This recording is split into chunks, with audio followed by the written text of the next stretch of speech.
J'arrive au village du Son sur les hauteurs d'Issoire. En montant, je recherche la table d'orientation, mais pour y accéder, il faut emprunter un chemin pédestre qui grimpe bien à travers la forêt. Mais je renonce car je suis pas très courageux ce matin et en plus je dois laisser la moto en bas au bord de la route. Arrivé dans ce village qui est classé comme l'un des plus beaux villages de France, je découvre quelques ruines, mais surtout un superbe panorama sur toute la vallée avec une vue magnifique sur la chaîne des Puys du Sancy. Ben, il est encore tôt et la vallée est dans la brume et les nuages, mais c'est tout de même magnifique avec ce beau ciel bleu ce matin. Et j'apprends, alors là attention, un petit peu d'histoire, qu'à la fin du XVIe siècle, la reine Margot fut emprisonnée dans la forteresse du Son, qui était réputée pour être la plus forte place du royaume, avec ses 20 tours et ses 3 enceintes. Je recherche en vain les orgues volcaniques, une curiosité géologique, mais n'ayant pas trop compris où elles se trouvaient, je ne les verrai jamais. Donc pas de table d'orientation, pas d'orgue volcanique, mais c'est pas grave, j'y retournerai sûrement un de ces jours avec madame. Je redescends vers la vallée en empruntant quelques chemins caillouteux et je suis surpris par la tenue de route et le bon comportement de la royale. Cela me rassure car dorénavant, je n'hésiterai pas à m'engager dans ce genre de chemin. Voilà pour Husson, je continue ma route.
Eh bien, je vais vous laisser. Moi, je vais faire mon petit casse-croûte et puis tranquillement reprendre la route après, finir ce joli petit trip en livradois forêt.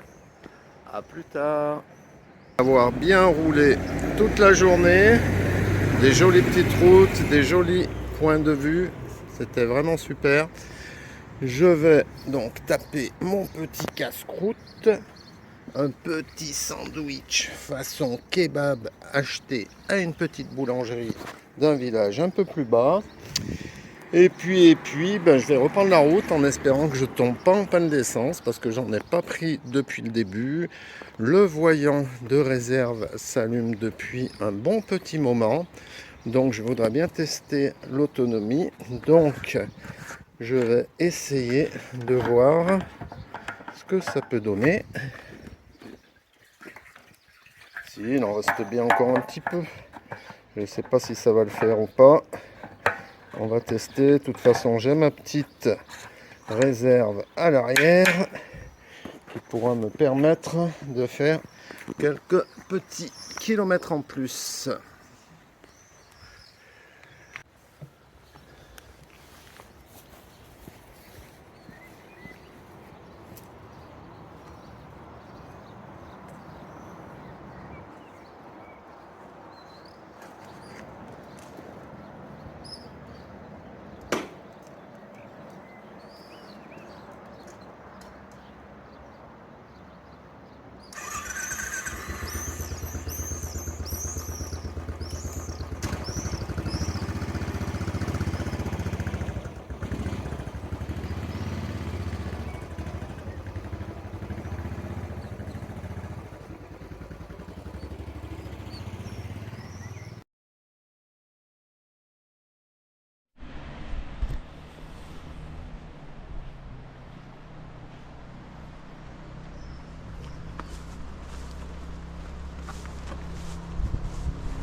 Un petit arrêt sur le pont en bois qui enjambe la rivière l'Adore.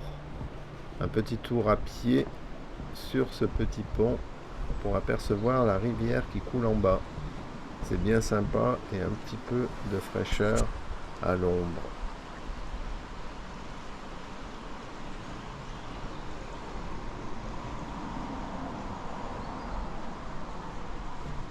Un petit peu de courant, mais en fait pas vraiment beaucoup d'eau.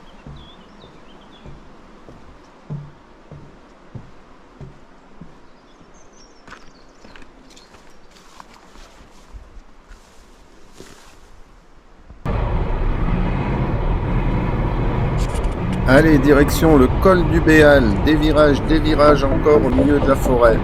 Je connais bien cet endroit, j'y vais assez régulièrement me promener en moto. C'est super chouette.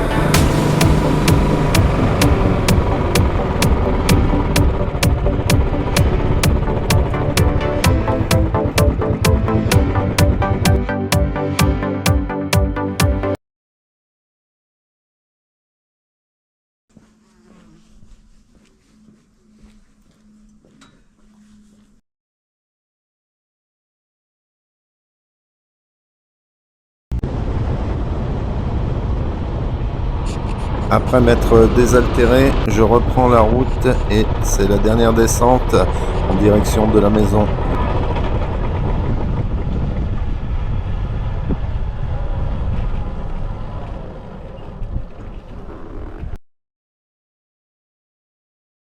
Et voilà, ce qui devait arriver arriva. C'est la panne sèche. Donc on va se servir du petit bidon de secours. Eh bien, heureusement qu'il est là, celui-ci. Donc, 1 litre, j'ai mis 80%, donc je dois avoir 800 millilitres. Je dois en avoir assez pour aller jusqu'à la station. Bon, je fais ça dès demain, parce que sinon, ça risque d'être compliqué. Eh bien, c'est fait, et comme d'habitude, comme à mon habitude, j'en ai mis partout. Voilà, je vais pas emmener un petit entonnoir quand même. Allez, ça fera bien l'affaire. Donc on va descendre à la station qui doit être à 10-15 km. Et puis je ferai le plein. Voilà, on va remettre le petit bidon dans son logement. Voilà. On a deux mains gauche. Hop. Allez, je prends les deux mains. Eh bien, je vous reprendrai un peu plus tard. Je continue jusqu'à la station.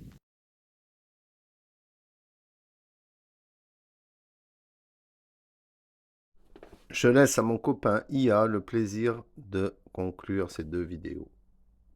La conclusion de ce joli périple a été pleine de joie, bonheur et plaisir.